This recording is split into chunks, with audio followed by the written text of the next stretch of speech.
ka ndonjë shqetësim specifik në ndonjë dosje? A mund të jetë dosja Balluku një shqetësim për amerikanët në mënyrën se si e traktoi kuvendi këtë dosje? Mendoj që nuk ka, duke e nisur nga ato që thash në fillim me politikën e Shteteve të Bashkuara, ata kanë interesat e veta. Edhe është e përcaktuar në lidhje me trafikun e drogës. Çështja që dyshohet e zonja Balluku është çështja që në lidhje me funksionimin e tenderëve. Nuk është se ka një interes të drejt për drejt. Mendoj që nuk ka lidhje. Parlamenti i Republikës Shqipërisë vendosi që mos ja jap imunitetin. Nuk e dha. Faktet që vetë ligji parashikon procedurat që s'ta dha imunitetin, mund t'i drejtohesh prapë kur gje provë të re, çështja po vazhdon se u pushu çështja. Më përpara ka qenë problem. Pra ka qenë si praktik. Nëse s'jepej autorizimi, çështja pushohet. Çështja është në pushohet dikur çështja Karanja? Po. Nëse nuk jepte autorizim pushohet direkt. Nuk ke drejt ta ndjekësh penalisht se pushohet. Pra, sepse edhe fillimi i ndjekjes penale, s'kuptojmë. Regjistrimin e emrit personit në regjistrin e njoftimeve të veprave penale. Pra, tu regjistroj emrin je personin e tim, nuk kishe drejt pa autorizim të kuvendit. Do koshte pushoj. Dhe atë nuk është diskutuar, ka pas dhe rastet që deputetëve nuk ishte dhënë, nuk ka pas një problematik. Këtu bëhet fjalë vetëm për arrestin, që nuk është dhënë autorizimi për arrest, por çështja penale po vazhdon. Pra është kufizuar imuniteti, po jo hequr fare. Se hequr fare do thënë që politikanët zyrtarë të lartë të jenë njësoj si populli thjesht. Prandaj me Dhangozi domethënë që pregun populli thjesht andi do ishte di vet Karanja ku do ishte. Kështu që s'ka lidhje, nuk është trajtuar një lloj si të tjerët. Populli thjesht me këto standardet e provës që janë, që për mua janë standarde të ulta prove. Madje mund të them pa frikë që shumë ndërkombëtar punonjës që atje në vendin e vet të origjinës marrin pafajsi po të shkojnë me këto prova, si çështja në Shqipëri dhe këtu dënohen njerëzit. Këtu dënohen, pra atje nuk dënohen, kurse këtu dënohen njerëzit, sepse standardi i provëshmërisë ka rarë shumë poshtë. Pra këtu, domethënë, neve shohim që nuk ka një mas për provën. Pra të kesh dëshmitar, të kesh çdo dyshimi të arsyeshëm. Ti ke bën një komunikim telefon, ja fole. Ti mund të kesh bërë shaka për shkakun telefon. Ke bërë një shaka në telefon. Dhe ja e ke të provuar. Ndërkohë që e pari herë që s'ka, domethënë duhet gjuhë si të rasti s'kajt, duhet ta dëgjosh të gjesh kontekstin e bisedës, burimin e provës, por standardi ka rënë dhe ne na vjen keq që është kriju ky standard. Nuk ka qenë asnjëherë kaq dobët. Madje theksoj edhe në kohën e Enver Hoxhës, kohën e diktaturës, ai sistem nuk kanë qenë këto mjete teknike, s'ka qenë kjo teknologji, ai ti gjete dy dëshmitarë, ke sha partinë, dilshin dy vetë, qofshin ishin thoshin gjyq, ti ke sha partinë.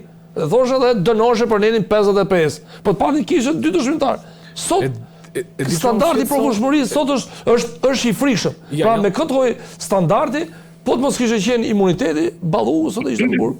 Ka një gjë për shembull që mua realisht kjo më shqetëson, se unë përpiqem. Jo, mua më shqetëson qëndrimi i Karanxhës sepse thotë që Belinda s'ka prova.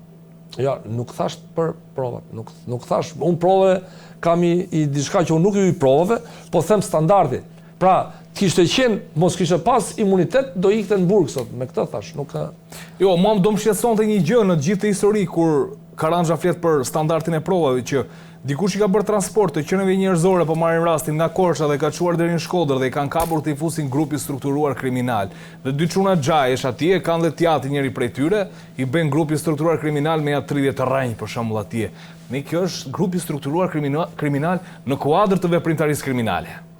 Tashi, hajde ta gjejmë tani se ç'është kjo akuzë kur kjo është problemi, në prokurorinë e posaçme punohet vetëm për statistika dhe nuk i intereson njeriu ka prova, s'ka prova, çfarë provash ka, ata thonë jemi ne, do vendosim ne, do bëjmë ne çfarë do duam. Edhe kjo është e rëndë, sepse kanë gjetur edhe disa gjyqtarë aty, të cilët noterizojnë ato përgjimet Sky të marra nga mënyrë jo formale nga prokuroria e posaçme. Madomendja që i shkruajnë oficerët vetë. Pra, oficerët shkruajnë ato transkriptet aty dhe ti çojnë cilësinë e provës. Dhe ti s'ke fuqi ti kundërshtosh ose s'ke mënyrë sepse s'ke gjyqtar. Se të kishe një gjyqtar me integritet në gjykatën e posaçme, do të shikojë që s'do kishte prova më në dosje. Kështu që kur noterizojnë njëri tjetrin dhe kur e shikon një qytetar që marrësh dënimit, është 20 vjet dhe kur shikon një gjyqtar që ai do noterizojë provat, atëherë do pranojë gjykimin e shkurtuar dhe nuk do kundërshton as provat më.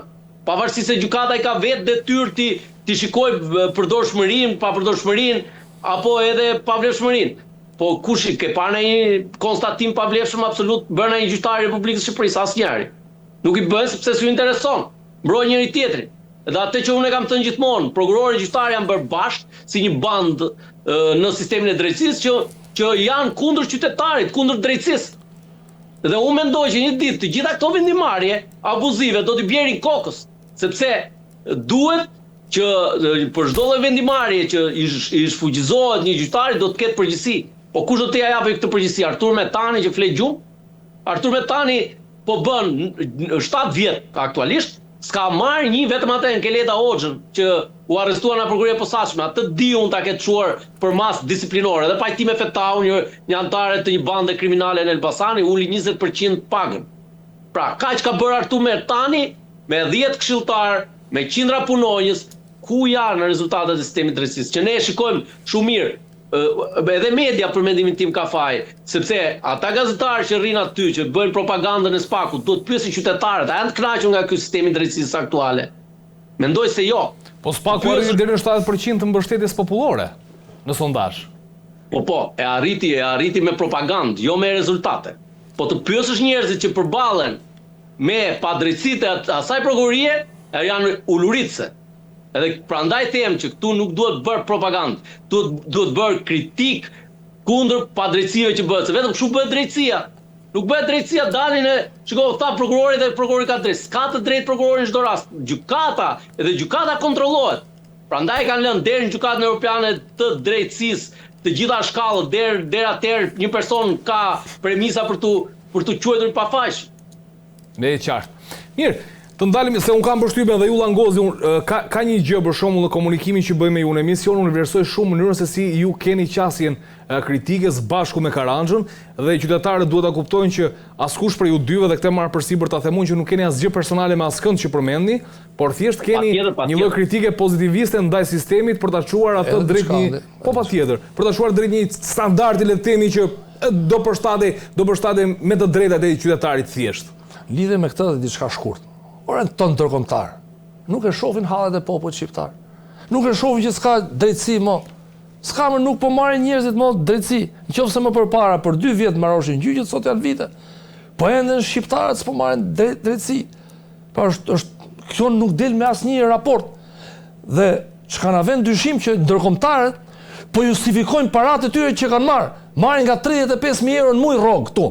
Dhe nuk si ta justifikojnë Bashkimin Evropian dhe Shtetet Bashkuara të Amerikës, dhe çfarë bëjnë? Bëjnë raporte falso, gënjejnë, mashtrojnë. Ata gënjejnë për gjendjen reale të drejtësisë në Shqipëri. Sot që po flet të vërtetën, janë disa kongresmen republikan amerikan, të cilët në Kongresin Amerikan kanë thënë qartë, Shqipëria e shkatruar sistemin e drejtësisë. Kurse këta ndërkombëtar, të cilët kanë marrë rrogat, këta mundohen ta justifikojnë. Në asnjë raport Bashkimit Evropian nuk del shkatrimi i sistemit të drejtësisë, që qytetarët s'po marrin më drejtësi. Me asnjë raport dhe qëllimisht bëhet devijohet tek spaku. Për mua nuk shoh një problem më të rasti Belinda Ballukut. Është çështja, nuk u lejua arresti, por çështja po ecën. Po gjyqjet e shqiptarëve të tjerë, pse nuk dalin këto? Ato e devijojnë qëllimisht vëmendjen në mënyrë që e ka fajin qeveria që nuk i dha imunitetin. Po mirë ti hetohet çohet çështën gjyq, ndryshoj akuzën çohet. Çfarë problemi ka? Po qytetarët që s'po kanë drejtësi. Po gjykata e apelit që nuk funksionon. Ju jeni në dieni që edhe sekretari i shoqatës media dhe drejtësi ka marrë një përgjigje nga gjykata e apelit që nuk funksionon gjykata e apelit. Gjyqtarët kanë nga 1700 dosje në dorë. 1700 si mund të zgjidhen? Pra dalin te raporti, pra tregojnë që ndërkombëtarët nuk kanë hall sistemin e drejtësisë, nuk kanë hall hallet e popullit shqiptar. Por halli i tyre është justifikimi i parave që kanë marrë rrogave. 35.000 euro në muaj marrin. I marrin i fusin në xhep për 10 vjet. Bëjë llogarin 35.000 euro, 10 muaj i bi 350.000 euro, 400, për 10 vjet, një ndërkombëtar ka marrë 4 milion euro i ka fut në xhep. 4 milion euro për 10 vjet. Sikur dhe me drogë merresh, nuk i bë këto para. Dhe ata janë të detyruar të justifikojnë. Dhe çfarë thonë? Nuk është dhënë autorizimi, ky është problem. Nuk është ai problemi. Problemi është se kanë shkatruar këta ndërkombëtar sistemin e drejtësisë në territorin e Republikës së Shqipërisë. Dhe ne kemi detyrimin para qytetarëve shqiptar t'i themi, pse është shkatruar sistemi i drejtësisë? Pse u mashtru populli shqiptar? Se jemi të mashtruar. Sot s'bo do t'i gjyq. Si ta marrësh një gjyq? Një ndarje shko 5 vjet. Edhe tash vjen këtu dhe na mashtrojnë. Pra, edhe mediat, po thua që s'ndash do as nga gruaja. Po s'ndash do as nga gruaja dhe s'ke ku të shkosh. S'ke ku të shkosh, sepse gjykatën ja kanë largu qytetarët dhe me shqiptarët ta potallen. Potallen atë. Potallen nuk ka pyet asnjë nga ndërkombëtarët për hallet e shqiptarëve, por gjithçka shohin politikat e veta, xhepat e vet, që t'i mushin xhepat sa më shumë. Por kjo është një gabim, këta duhet të bëhet analiza, të dihet pse është shkatruar sistemi, kanë shkatruar sistemin e drejtësisë. Dhe unë e quaj të qëllimshme devijimi i vëmendjes dhe ta çosh këtu.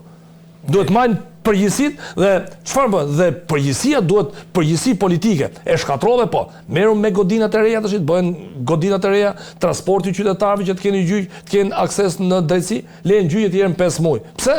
Shkatrove sistemin e drejtësisë. E mashtrove. Pra, kongresmeni amerikan, republikan tha të vërtetën, të merremi me Shqipërinë se është shkatruar sistemi i drejtësisë. Pra, këto janë zëra të shkëputur, po duhet zëri medias që ta ngrejë këto probleme. Media duhet shkojnë te gjykata e apelit. Ti shofi bodrumet që janë mush me dosje plot dhe qytetarët që vuajnë. Sepse drejtësia nuk është spaku. Spaku është 2% e çështjeve. Por këta LBT të dali lana aty tek po dali lana ikën dosjet. Ndërkohë edhe nga pikpamja praktike, këto për mu kanë bë një mashtrim shumë të madh popullit shqiptar. Dhe po vazhdojnë me këtë mashtrim. Domethënë po mashtrojnë me teorinë, mos e shikoni gotën, mos e shikoni gotën gjysmë bosh, pastaj mos shih vetëm pjesën bosh, por shih plot. Unë s'po shoh plot fare. Tu s'ke drejtësi mo, ka ik drejtësia çfarë themin ne? Për lesh bubi. E qartë, ka probleme shumë ky vend. Shumë probleme ka ky vend dhe unë do të ndalem. Ka probleme ande, po një vend kaq i vogël sa jemi ne dhe nuk rregullohet, është organizimi ai që çalon. Vullneti. Edhe vullneti. Vullneti çon të organizimin dhe organizimi sjell pasoja pozitive.